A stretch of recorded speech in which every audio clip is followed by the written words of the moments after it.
everything's taken apart. Why is everything taken apart? Well, I was working on the last few stumps I had on the other side, and I noticed this wasn't staying up. So I had a leak in hydraulics somewhere. I got it mostly taken apart, and then it decided to rain for a few days. So I'm currently trying to remember where I was at. But I know I did find it. I thought maybe I ripped a hose, because I found this under there. And as you can see, make sure you can see. As you can see, this thing is sheared off. It's got, yeah, it's all sheared and flattened, cut. The washer's bent and torn to crap. The washer's just bent and mangled, and I don't know where this goes. So, lucky me. But I did find the hydraulic leak.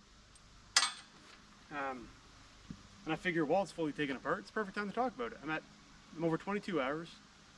So, I was going to do it around 20, 25, so I figure we're right in that ballpark. So, while it's open, we'll go over it, and then you guys can see the inside of it. I can try to find where that bolt goes. And then at the end of it, I'm going to tighten everything that I can find with my own wrenches, because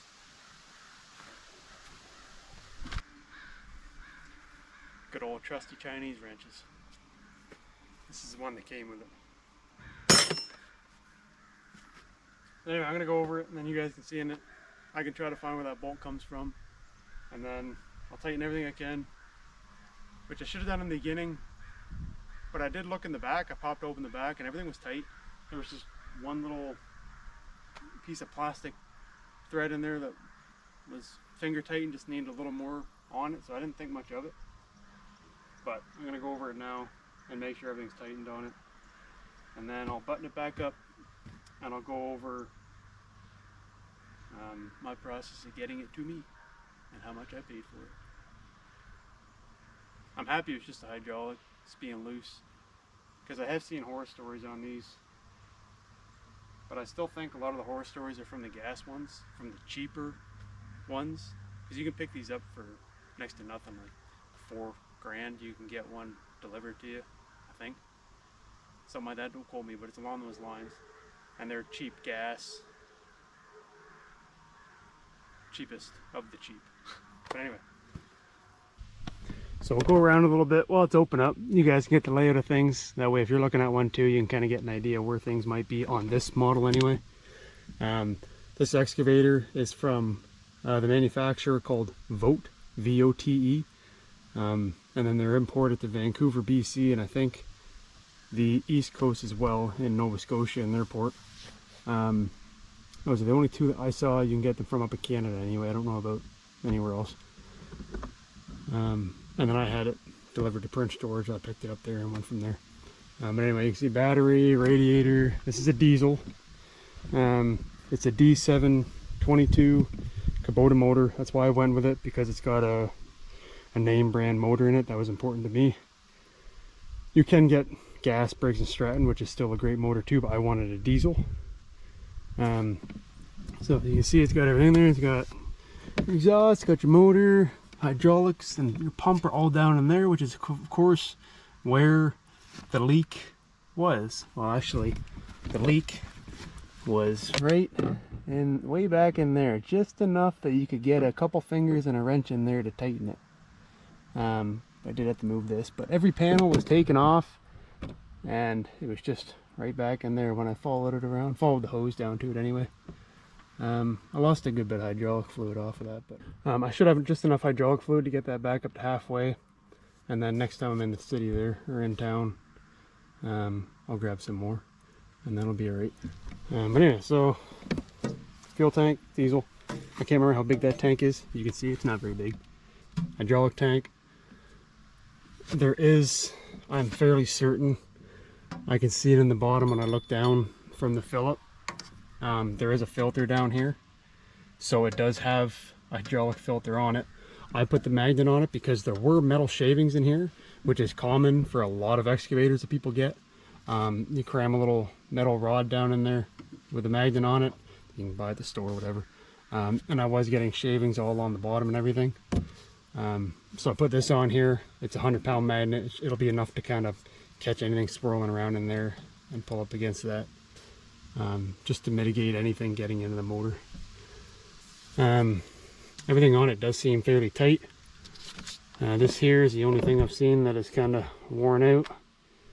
Just my exhaust hose there, which is alright because I'm going to be probably taking this off and welding on a big counterweight to the back of this, probably a few 100 pounds.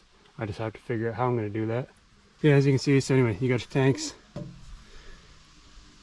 exhaust, main pump coming off your motor,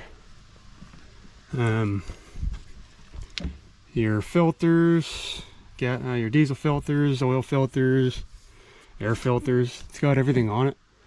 It all looks in decent condition. There's really nothing was thrown together. I mean, it was probably thrown together somewhere, but as far as parts and everything, it all seems pretty sound on it.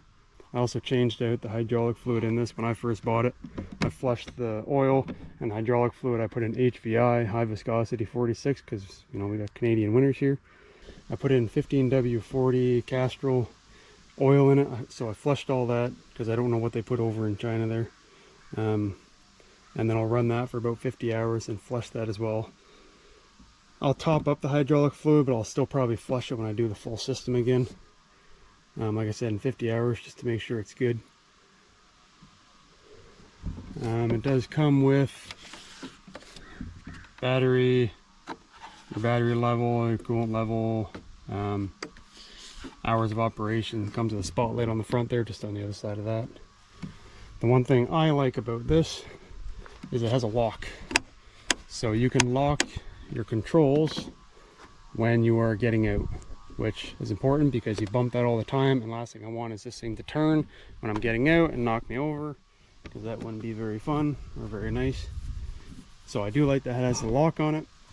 There is zero room here for your feet. I'm a size 11. My left foot kind of just rides right here, which is nice because this one is the thumb, so that's always unlocked. And like I said, my foot just sits here. This one here is the swing boom. It's always locked. You can lock them with these here. You can kind of see wherever it is. Yeah. Oh yeah, this plate here. Yeah, I forgot to loosen that. But this here, it just locks that, and then my right foot just sits on top of that. Other than that, yeah, I'm not a mechanic by any means, but you can get a look at the motor, get an idea for what these machines are like anyway. I'm fairly happy with this machine. I'll go over how much I paid for it towards the end there, but I'm fairly happy with this machine. Now it's also only 20 hours, okay? Things can still happen, things can still break, but just from what I've seen, everything seems pretty solid in there. Talking to the guy I bought it from, he was great at buying this thing. He was responsive, he was quick on it. He helped me figure out the delivery to Prince George and all that. They shipped it with Ace Courier, and that was great. Showed up, they load on the trailer, you take it away. 1.8 tons, so I had to bring a trailer. Otherwise, a lot of people buy the 1 tons and throw them in the back of their trucks. So you can do that too if you don't have a trailer, but whatever works for you. I bought the ripper with it. I got a bucket, a ditching bucket, or a cleanup bucket, and an auger, because I got to put in fence posts. So that'll be a good test for this one here to see how well the auger works. And other than that, you can kind of see. The one thing I like about this too is they upgrade the track motors on the back here, because I guess the old ones had a tendency to creep when you were on a hill. So they swap those out, so these are better. Because I did see on older videos and people that have bought these in the past few years, they did have issues with that, and they would send them out these that they have on there now, and then people were able to swap them out on their own. Like I said, I'm going to be tearing this off when I get the shop built, and I got space to do it. It's about a 1/2 inch thick base to that, so plenty to weld onto. I'll probably end up just welding a hitch in there or under the bottom and have a nice weight on the back here. And because this is ripped, I don't feel bad about that, because I'm probably honestly just going to cut this and have it come out here, or have it come out the side somewhere other than out this, and then I can cover right over that. Let's get the roll cage. I added that mirror up there just because I like to be able to see behind me if somebody's sneaking up on me. Yeah, just went to crappy tire, picked that up. Hose clamp, worked beautifully. As far as digging depth, specs, all that kind of stuff, you can find that easy enough on the internet. Digging depth, I think was something like 6 feet,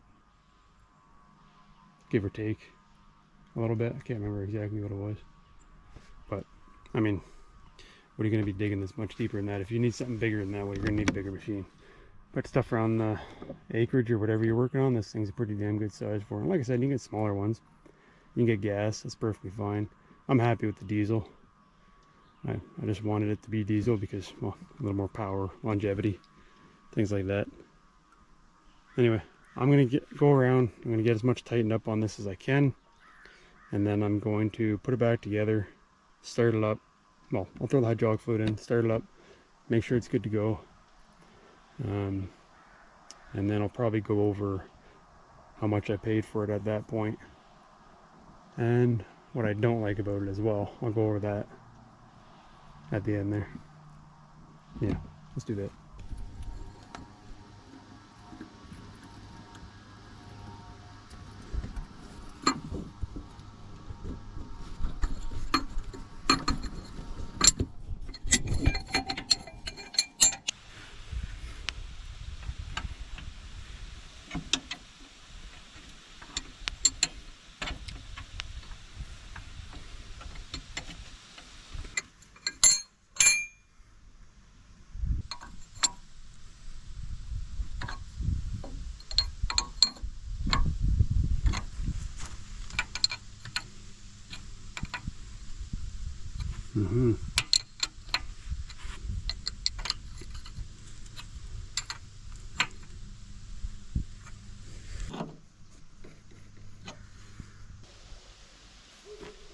Okay, I checked as much as I could. I don't know where that bolt came from, so we're just gonna hope that maybe it was dropped in there when everything else was being put in. If not, we're gonna find out. Because also under here in the turret ring, it's bent out. So I'm wondering if it just got stuck in there and it was turning in there. I don't actually know if it came off from in there, and that's not exactly the easiest. Well, you know what? I might be able to get in there. I'm gonna check that out. Yeah, let's check that out.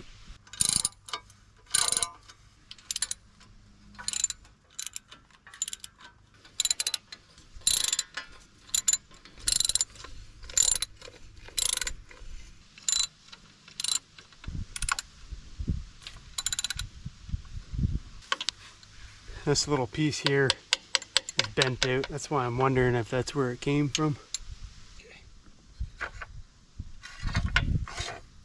All right, let's have a look at these. So these are the two different pieces. I'm trying to figure out why they both look the exact same, but this one is thicker than that. Like, so I don't really understand that, but at the same time, the thicker one here is the one that bent from, I think, where that bolt was. But I don't see anywhere up there that could have had a bolt. And it looks the exact same as the other side, so why would that have to be more heavy duty? So either this fell from somewhere or it came from the factory. But the fact that it's got a different head, a fat washer, and a nylon washer on it, I can't really find any more on here that look like that or that have giant washers. So unless it's a one-off,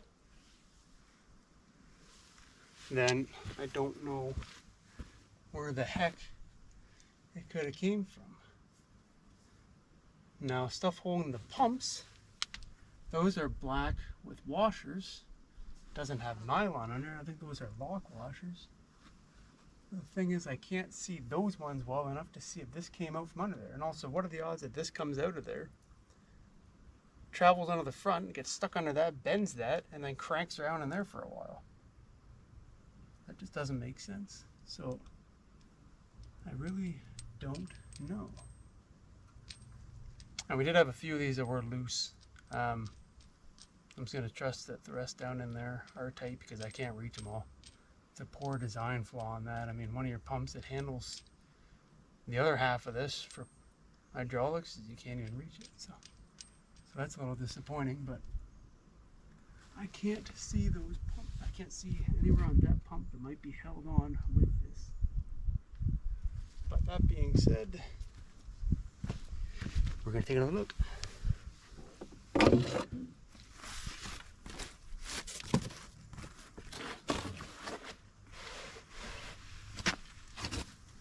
And the grass is nice and wet.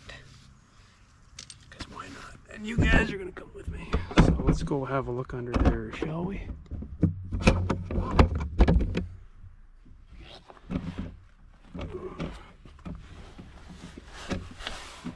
Alrighty.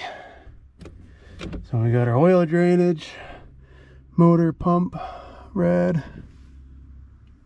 Those 1, 2, 3. 1, 2, 3. Those have pumps. There's nothing missing on the track motors. There's a big one there for a giant Allen key. You can see that's what holds this whole junction on to the turret, I'm pretty sure.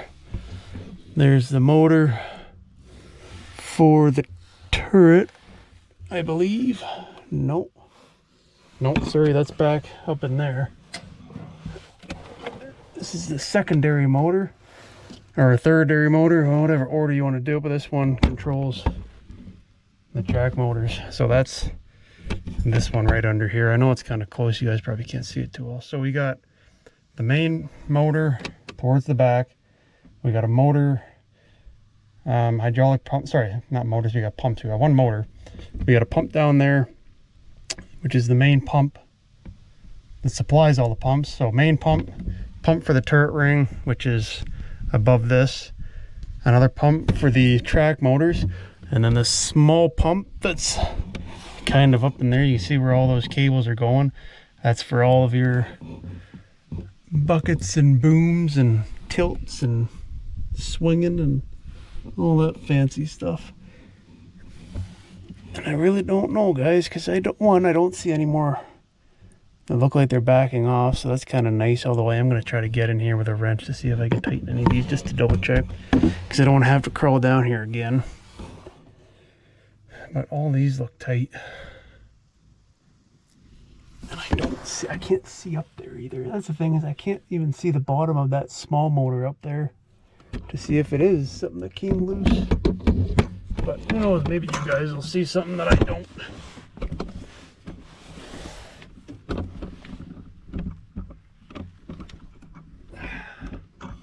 Alright, give me a sec, I'm going to check all that.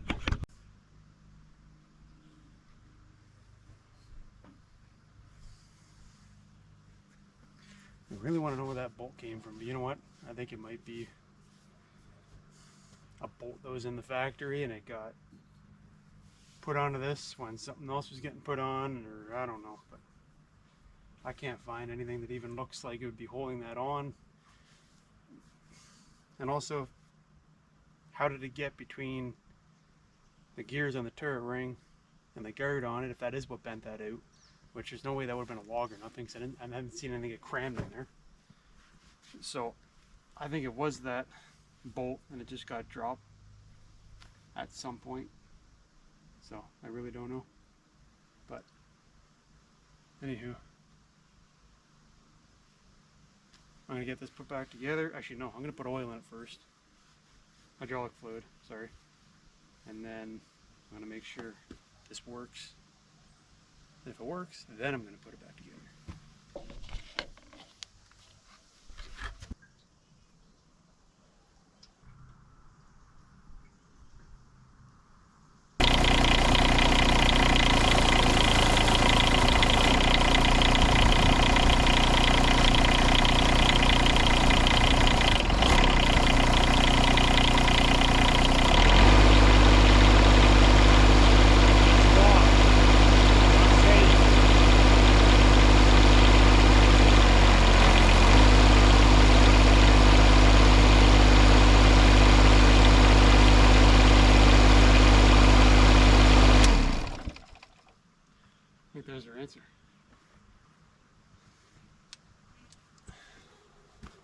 You know what I like about this machine, looking on the inside again, is you can see where hoses go through metal. There's rubber grommets around the metal, so it doesn't slowly cut away at the rubber hose. I don't know, but one thing to consider is that is considered. So anyway, I guess I know that works, so I'm gonna put everything back on. You know what's weird? All of these, it's like somebody put them in with a damn torque gun. Because some of these were just, God, they're knuckle busting to get out. And it was not very pleasant.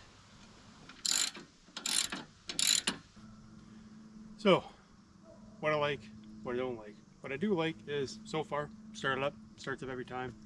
No issues except for that loose hydraulic line.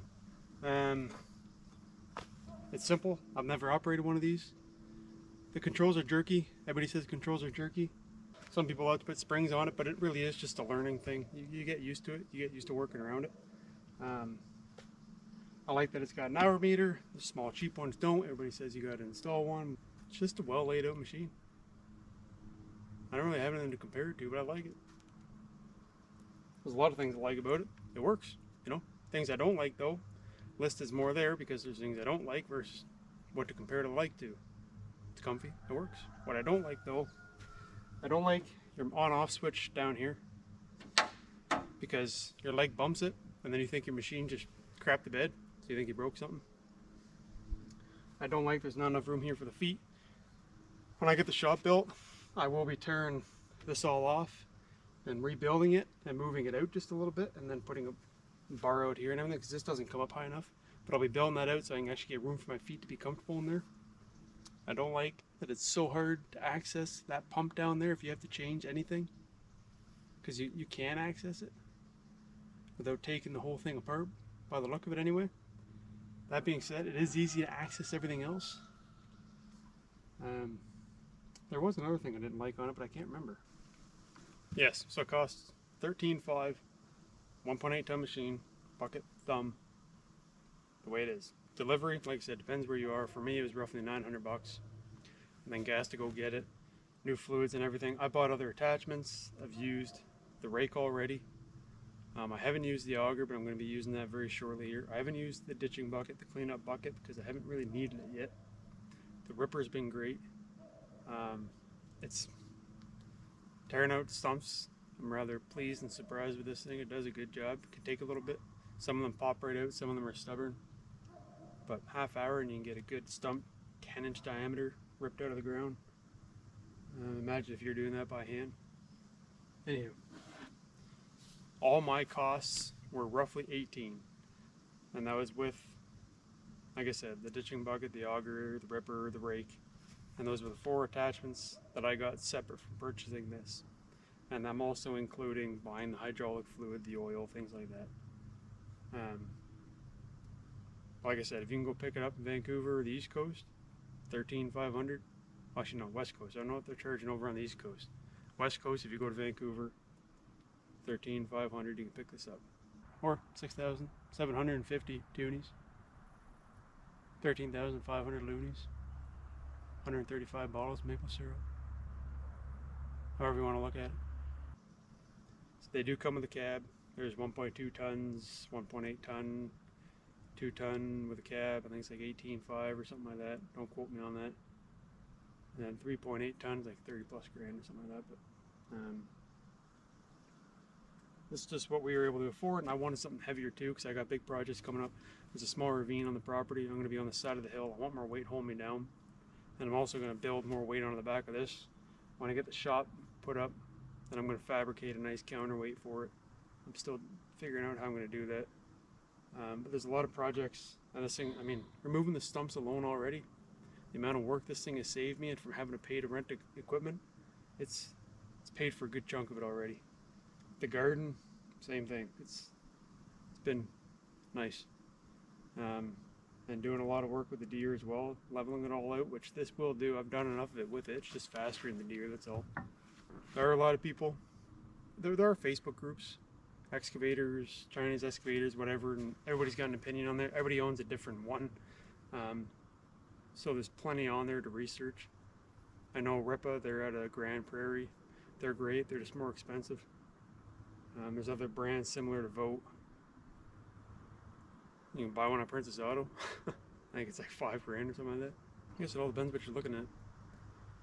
A lot of people buy gas. It's perfectly fine. Nice thing about a gas is if it's a Briggs and Stratton motor and craps a bed, go to the store, buy a new one off the shelf, throw it in. Everybody says you have to be mechanically inclined to own one of these. You don't have to be. It helps. That's what Google's for. That's what the internet's for. You can find everything you need to be able to fix one of these. And honestly, the reason I like these is it's not a name brand. I don't feel bad if I'm going to slice a panel off and modify it as I would if it had deer on the side of it or Kubota or whatever, right? I'd feel a lot worse cutting into something like this to modify it, and I'm not going to feel too bad with this thing.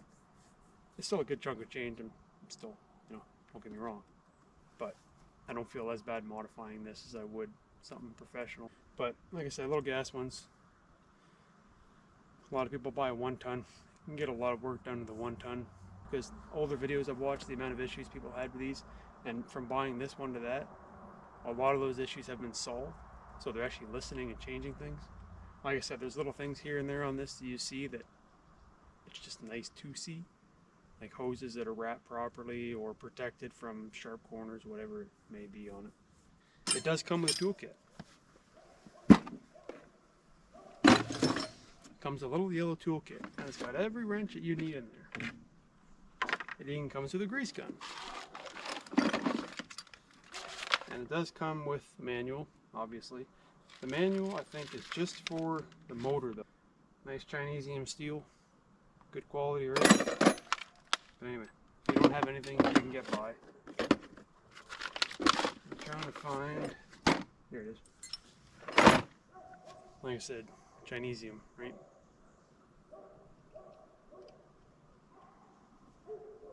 Great tools, made in China. Anyway. So they got everything you need. So the battery died. I gotta get better at watching that. Luckily it died like a minute before I was done talking, but I'm working on it. I'm getting better. Getting better every video, that's all that matters, right? 10%. 10% better. More like 1%. Anyway. I'm gonna go try to rip out some more stumps. And then we'll go from there. Yeah. Yeah. Take care. Bye for now.